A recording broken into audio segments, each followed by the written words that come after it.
Today and Walk It Out, we are going to be talking to Brian Dixon, and he is the author of Start With Your People.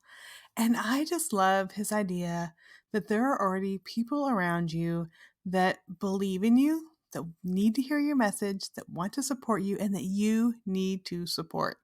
And this is so important to me to think about this because I think so many times we think about, especially in the publishing world, as an author, we need to grow our audience and we need to get those book sales and get those, pre-release sales, all those things. But those are other people. Those are people out there that are buying our books, that are needing to hear our message. And sometimes we forget that. It gets so easy just to focus on the numbers. Now, it makes me think back to when I was in high school. As you know, if you've listened to this podcast before or heard me speak or maybe heard about it online, I went to Weed High School. Yes, that's really a real place. Weed High School in Weed, California, in Northern California. Now, there's a lot of jokes I could share. In fact, like one of our cheers was, Weed high is the best high is the best high you can get. I can't even do that hand motions. I will not do that right now. But when I went out for cheerleading, I will be completely honest. It was pretty much about me. I wasn't going out to be a cheerleader because I was wanting to support the basketball team and the football team. I wanted to wear that uniform. I wanted to travel on the bus. I wanted to hang out with all those cute football players. It was about me. And I think so many times in life, it's like that. We are thinking about us. We are thinking about our plans, our goals, our book, our podcast, our ministry, and it's all about how good we look. And I love that Brian's message, as you're going to be hearing, is about thinking about others, thinking about their needs, thinking about who we want to reach, who needs to hear our message, who we want to encourage today, who we want to support today. It's about cheering, but it's about cheering for the team instead of just worrying about how good we look in our little cheer uniform. Which is so funny because coming around, as you know, I homeschool 6 of my kids. So we have 5 girls and 1 boy, and 4 of the girls are cheerleaders. So we have a little homeschool team, and they're going to be playing, cheering for the kids that are 10 all the way up to high school. And I was telling them, okay, when you do this, if you want to sign up, now it's about the team. It's about, supporting them, encouraging them, but even in their minds, even their faces, I could see, yeah, it's kind of still about the little cute uniform and all that kind of stuff too. So I think it is something that we definitely know as we grow and mature. It's about other people. It's about encouraging them. So I just know that you're going to be encouraged by Brian today. He's going to share about his story, about just a transforming moment in his life and how he's learned to just cheer on people around him. I love following him on Instagram. There's always like little videos where he's giving advice. He's giving encouragement. Here's a tip for this. Here's a tip for that, which is helpful. It makes you realize that that there's someone who cares not just about making himself look good, but about supporting those around him. So I know you're going to enjoy this interview with Brian Dixon.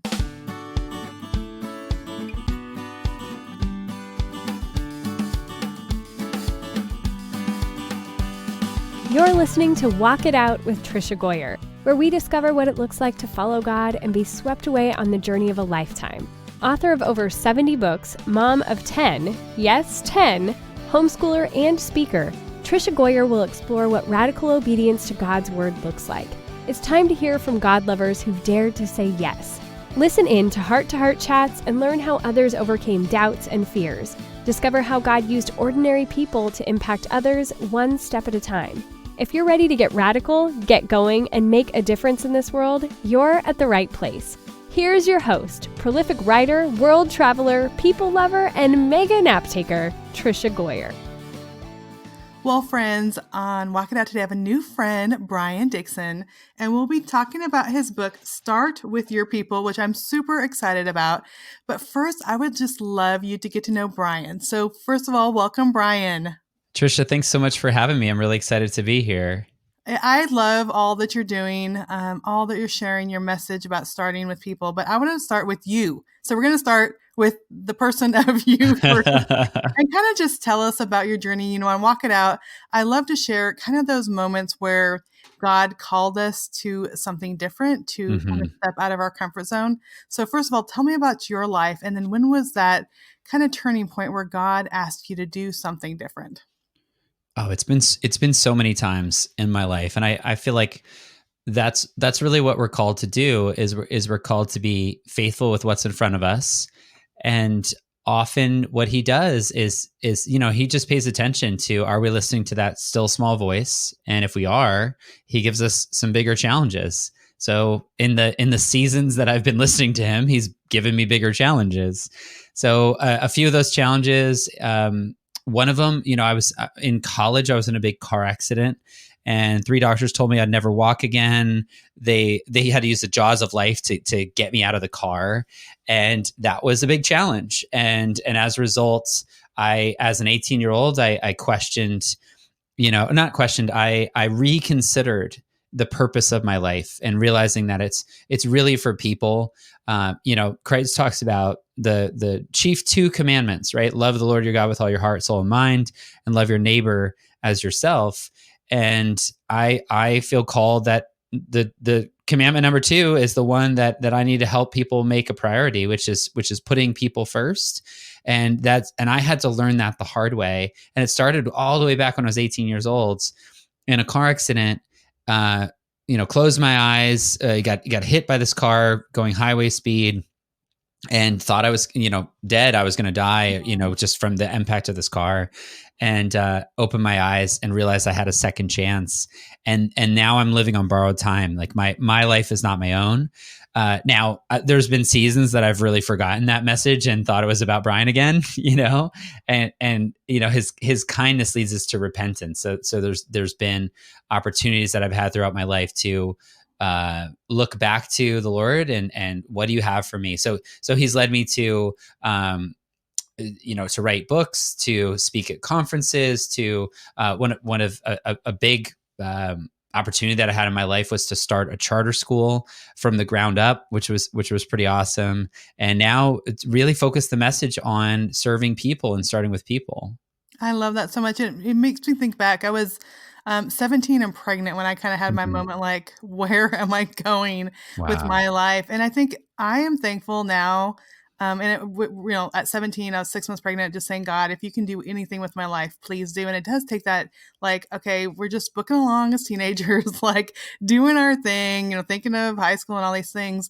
And those big wake up calls kind of shape our life. And I love how you said, like, it doesn't mean that there's not challenges or there's Mm-hmm. not times when our focus gets off. But when we have those moments where we can look back and say, God was with me, like, I shouldn't even be here right now. Or for That's me, right. I could just look back and say, I was a pregnant teen mother.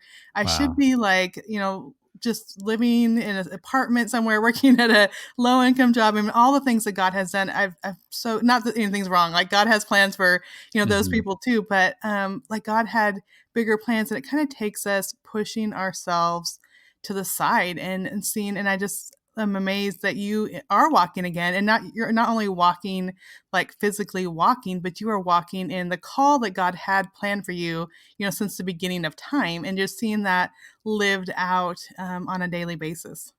Isn't that so crazy? Like that hit me the other day. I'm doing this thing called the Holy Hour Challenge. It's 40 days in a row.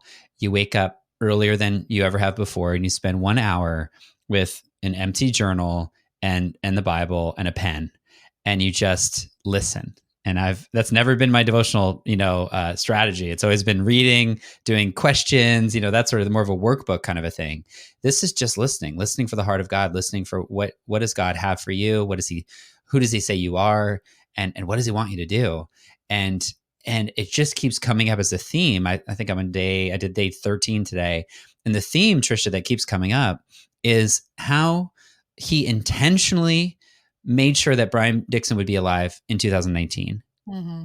Like just the power of that, of that. And for you listening, your unique skills, ability, background, some of the mess you've been through, right? I believe your mess is your message. Some of the mess you've been through, he's using you for, I mean, we say it often, that it sounds cliche, but it's still true for such a time as this. And in 2019, as I'm more of I'm a digital marketing strategist. So I help authors and speakers get their message out in a bigger way. And I was doing these projects and helping, many people that launch courses and books.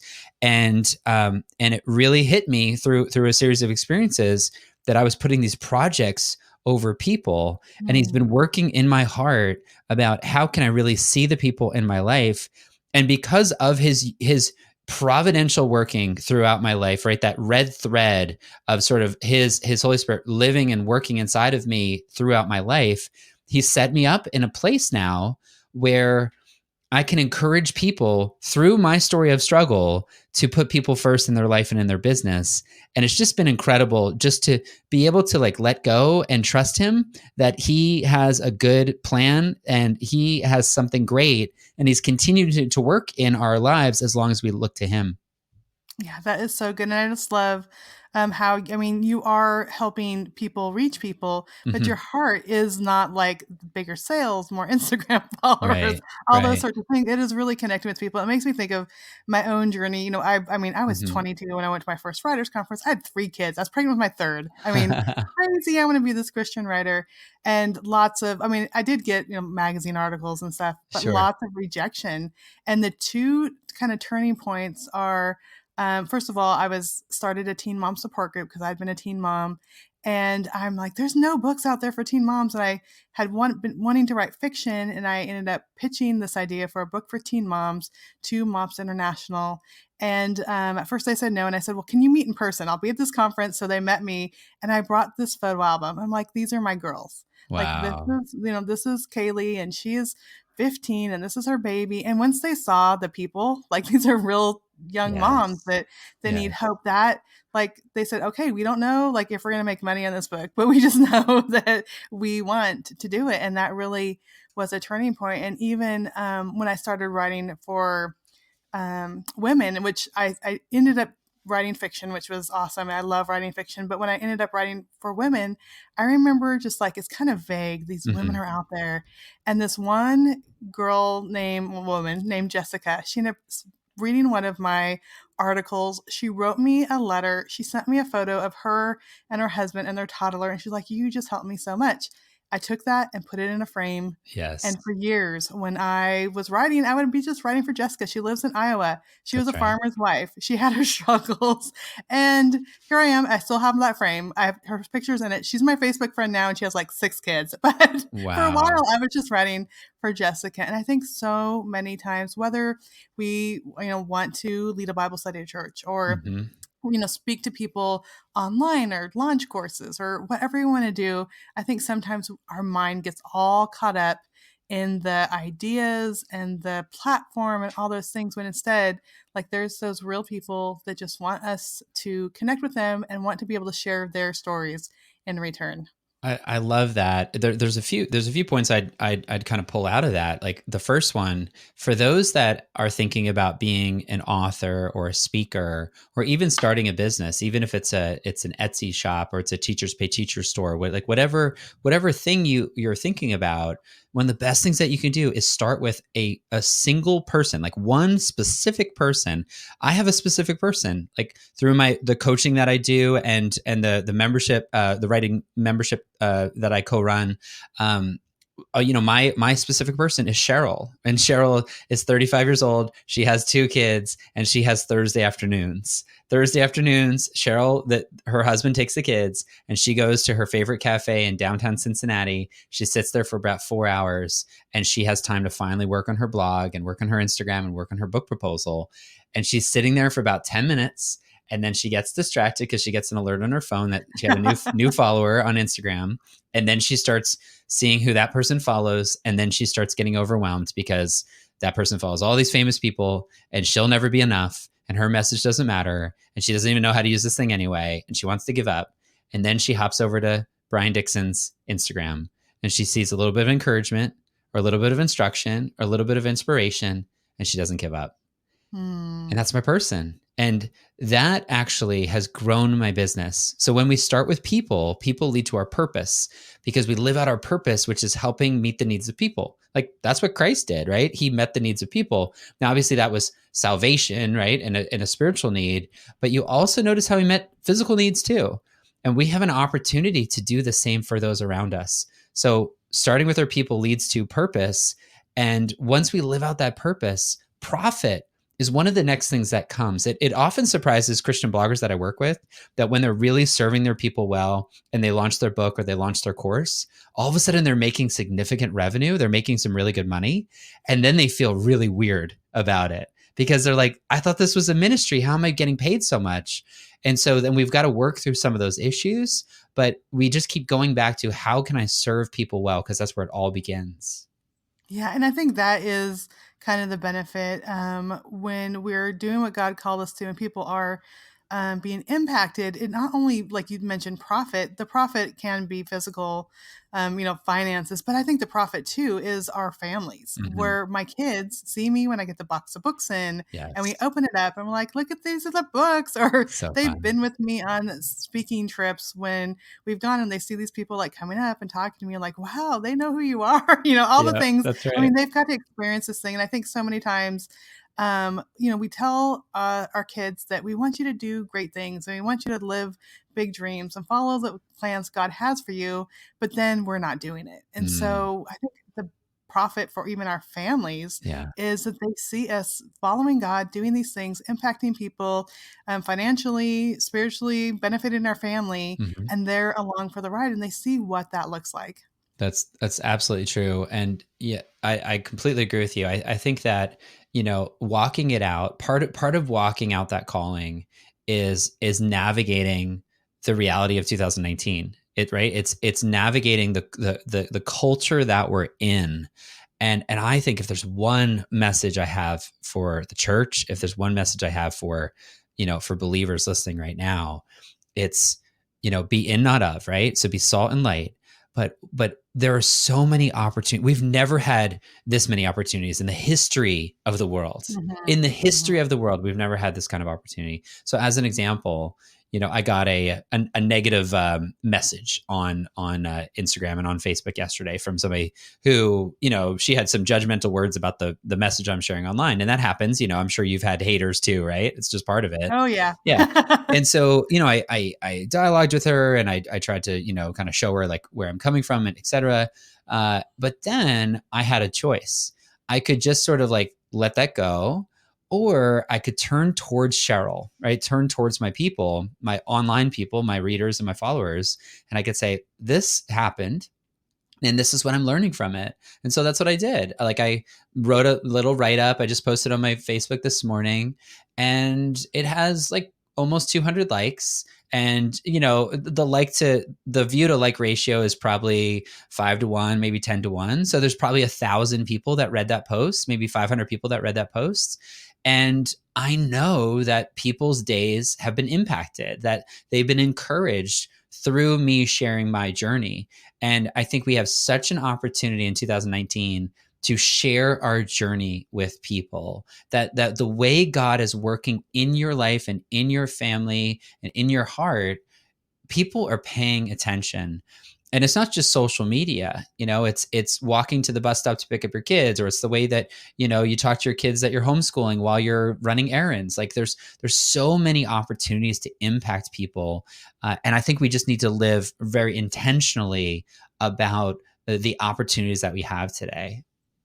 Yeah, that's so good, and I love how you talk about, like, sharing the struggle and then what you're learning from it, Hmm. and I think so many times, we wanna hide those things. Yeah, We wanna say, like, "Okay, look at this is all the great things that's going on in my life," that's right. without sharing the really hard things too, but people relate to us when we say, "This was really hard, but this is what I learned, and this is just what I want to share with you." It just makes such a huge difference. Last month I shared just my husband and I mean, we're at a good place now, but I shared about, there was years ago when I felt like, I Right. don't even know, like there's no emotion here. And I'm really struggling. And it just feels like we're roommates. I just shared how, like, if you're in that place, Hmm. just dig in, keep turning towards that person, keep loving that person. And I got so many comments and private messages like, thank you. I needed that so much. And even though I'm in a good place now, even sharing, like, even when we started sharing our struggles of where we've been Right. helps people, because a lot of them are in the midst of those struggles. So it's not just like, here's how, you can do this and these great things that are happening to us, but here is how, when hard stuff happens, because it happens to all of That's us, right.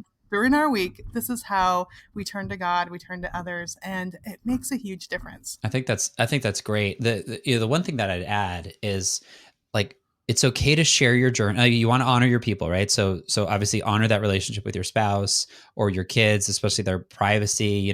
Like, you need to have that line of communication if you're going to be sharing Yeah, your story. So, because I've seen too many people share too much and then it impacts their home in a negative way. right. But here's the lesson though: you don't need to wait until you have it all figured out.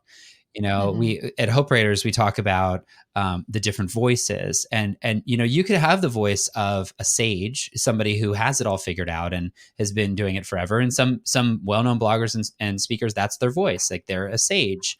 But many of us are strugglers. We're in the midst of it. You look at King David, like he shared the highs and the lows, and mostly the lows. Like there were a lot of lows that he shared.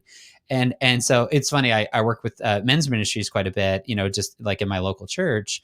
And it's like every guy I've ever met used to struggle with pornography, right? They never talk about how they Mm, are, but it's always, I used to. And the reality is, no, it's an ongoing issue that guys deal with.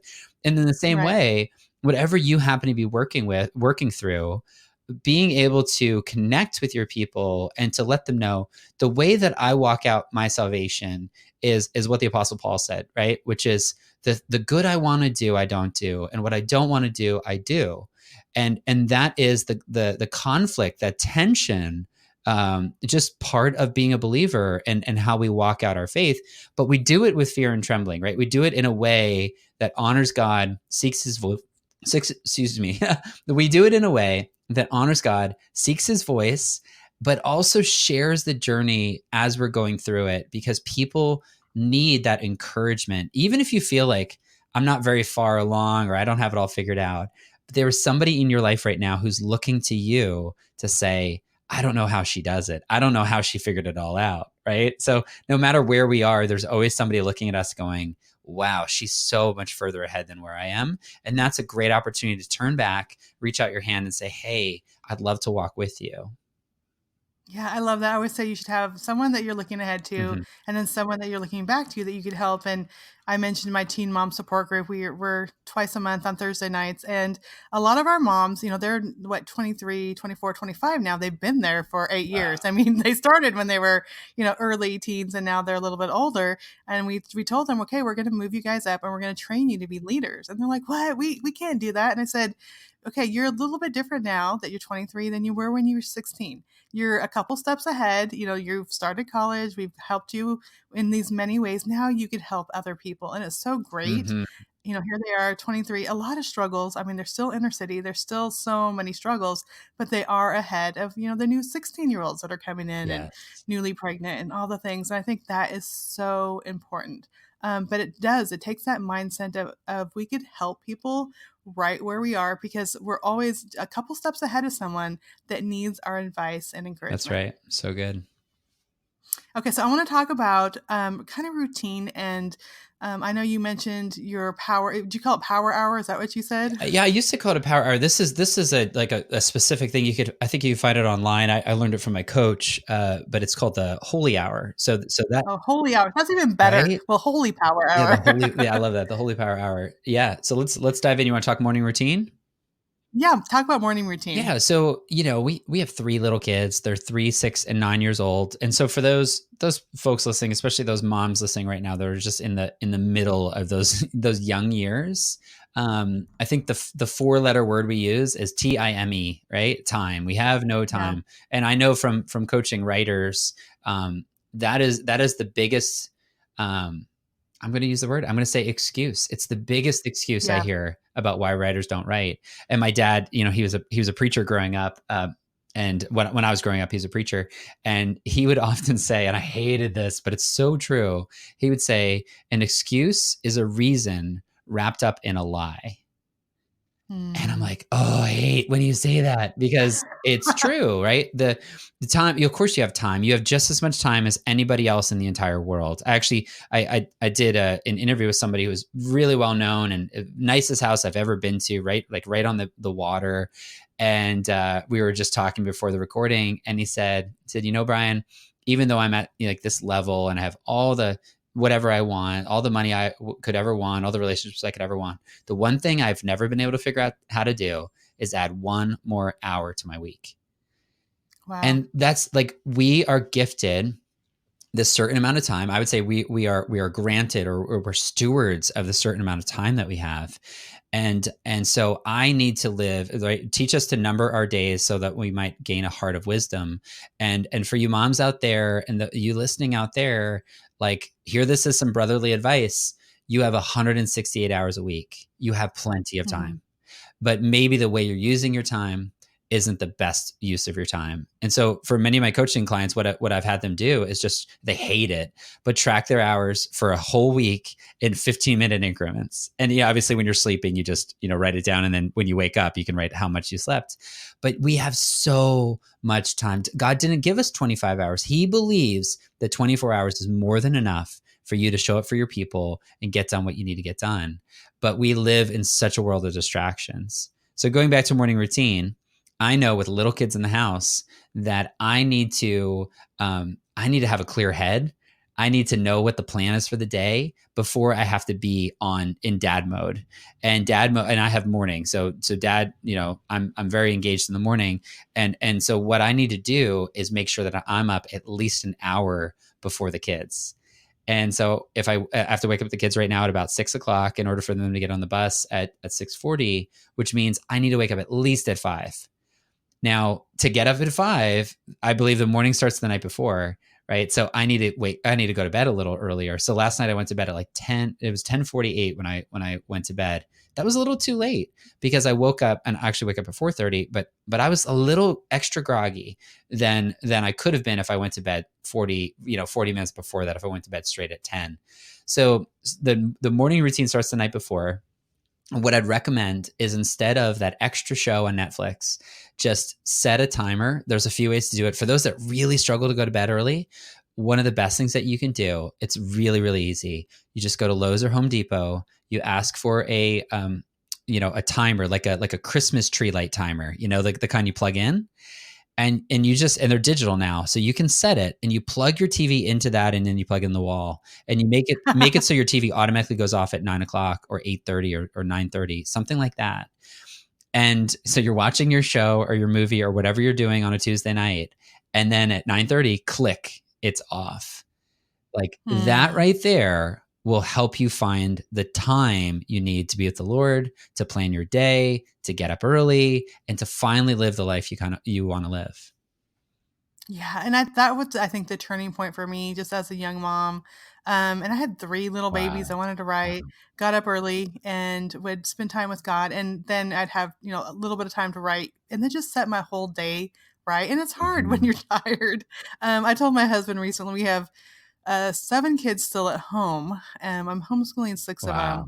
And I said, I don't mind. Like, I'm the dinner person. I will read to the little kids when it's bedtime. Like, all those things, I can do that.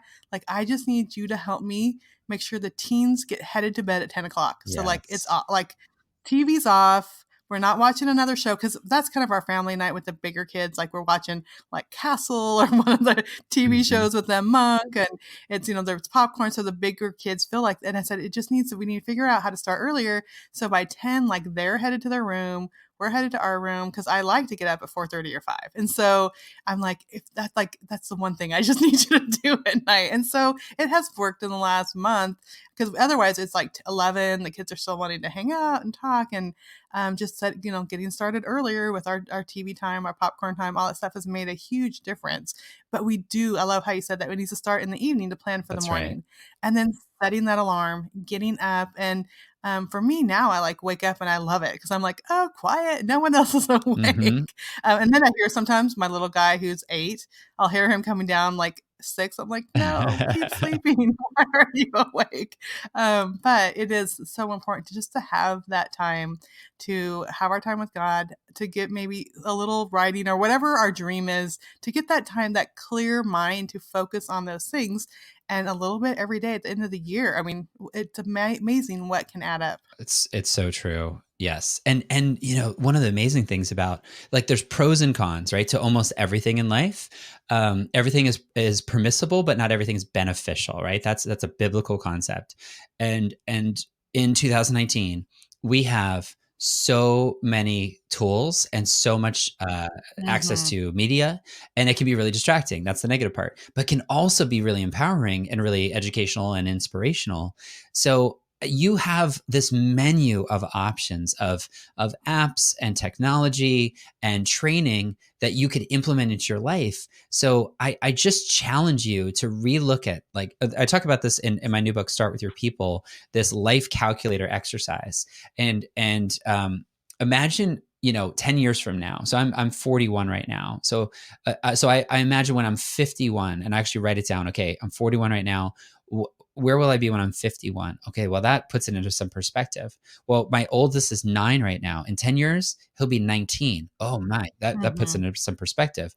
Okay, how many verses did I memorize this year? Oh, 0. Okay, well, do I want that to be true of me when I'm 51?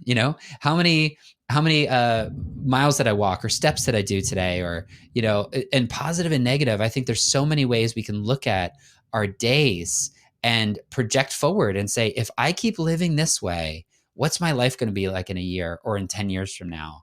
So I look at it, that way with my morning routine, especially. I say, okay, I might not like it right now. Actually, have learned to really love it, but I might not like waking up early or drinking a glass of water, or I do the intermittent fasting where I try not to eat until about 10 a.m. So I don't really have breakfast. And that might give me some hunger pains, but the me a year from now, will he be glad or will he be mad about Mm-hmm. that decision? And if the me a year from now will say, I'm so glad you made that sacrifice because look where we are now, like, I'm up for it, And so things like eating and sleep and writing and journaling and scripture memory, like all of those things might be hard in the moment, but they lead to these long-term benefits.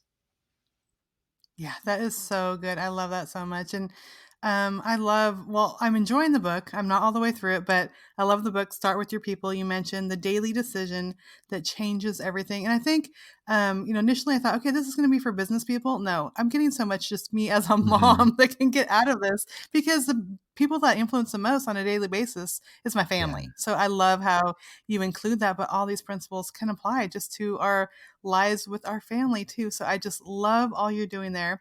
So thank you for that. But tell us where we can connect with you. I've enjoyed you on Instagram. Thank Your you. little Instagram TV and Insta stories and all that stuff is super fun. But for those who want more information about you and your book, where can they get more Well, thanks so information? much for asking. I'm really honored to be here. If there's anything that I shared today that impacted you or that you have a question about, one of my favorite things to do is directly engage. I think it's so powerful, the opportunity we have. So hit me up on Instagram. Yeah, go follow me on Instagram. Send me a message. I'd love to say hi, answer a question that you might have. So start there. The new book is called Start With Your People. It's available wherever you buy books. I even read the audiobook as well. So if you're a podcast listener, you're probably an audiobook person too. So check that out on Audible. It's called Start With Your People. And then if you're interested in getting unstuck and need some additional help, I also love doing clarity coaching, helping people figure out how to take their next step and kind of where they're headed. So you can learn all about that at my website, briandixon.com. Awesome. Brian, thank you so much for being here. I just know I'm encouraged, and I know my listeners are too. Thanks, Trisha. That was so encouraging today. I love how Brian talked about how he starts every morning with focus on God. It's that holy hour. It's sitting with God. It's having time to read his word, to meditate on God's goodness. And then once we're filled with all God's goodness, then we could take it out to other people. I remember there'd be times I would be going to serve, and especially in our teen mom support group, I'd be so tired. I had a busy day. I had 3 kids at home. Now I have 6 kids at home that I'm still caring for and driving to these meetings and thinking I have nothing to give. But as I prayed on the way there, as I thought about the young women that I want to serve, I felt God filling me up.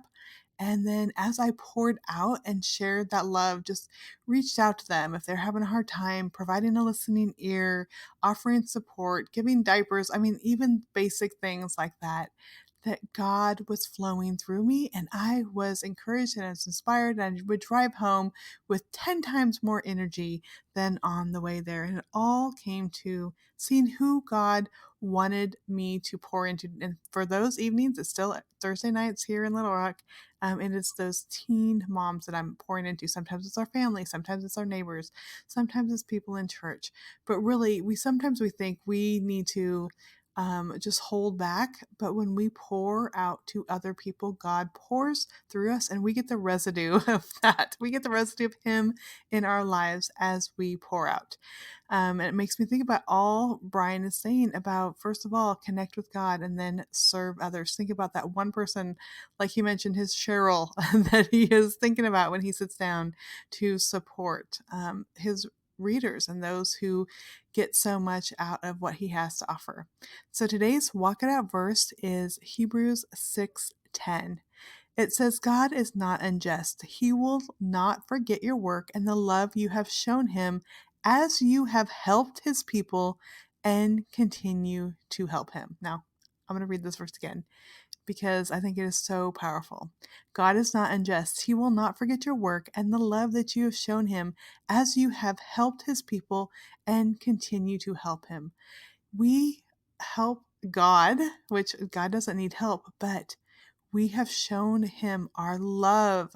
We have we are his hands and feet when we love people and continue to help them. So when we want to love God more, show him our love, he says, okay, do it by loving those around you. We are helping by being his hands and feet. And we show that we love him and that he is important to us. Just like we're dedicating that time in the morning or sometime in the day to spend with God, we also are dedicating our lives to serving him as we serve those around us. So let's just take a minute to pray. Dear God, I am so thankful for all the listeners and the ways they pour out. I know it is exhausting. I get exhausted caring for these 6 kids that I'm homeschooling and my husband, who I love so much, our community, our church, teen moms, readers, other writers. I mean, it is a lot, Lord. But I am thankful that I show you love when I pour out and I serve them. I thank you that Brian shows you love when he pours out and he serves other people.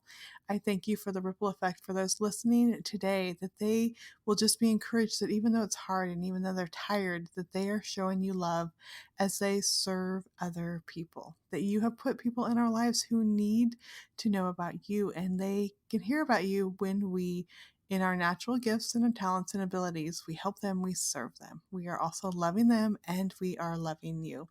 I thank you so much for that, Lord. I pray for Brian. I pray for his ministry. I pray for the listeners, and all that you are doing in them and through them today. In your name we pray. Amen.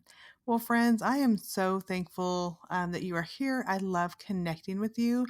Now, there's a couple of fun things going on. First of all, my new book, The Grumble Free Year, is going to be releasing. It releases on November 5th, which seems like a long time. It's going to be here before you know it.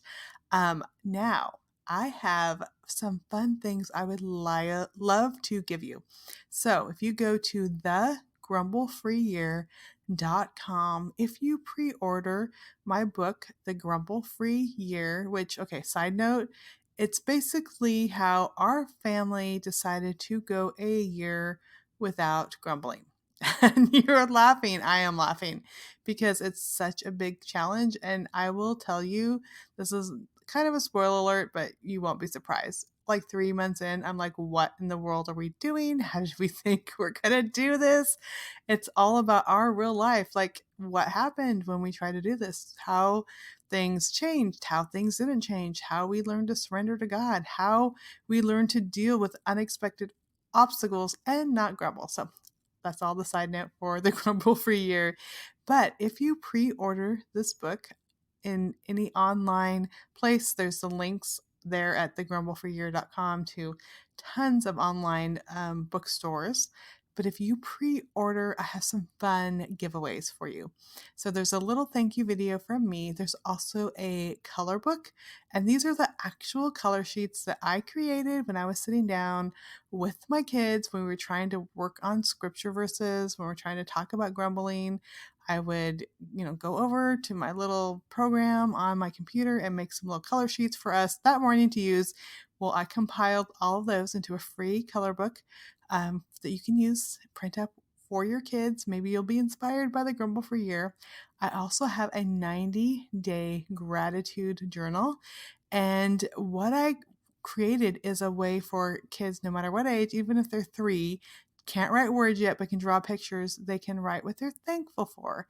They can draw pictures. They can have this little way of showing their gratitude to God, and it's a 90-day gratitude printable journal that is there. There's also some screen locks that you can download for your phone. I have one that says "Search me, oh God."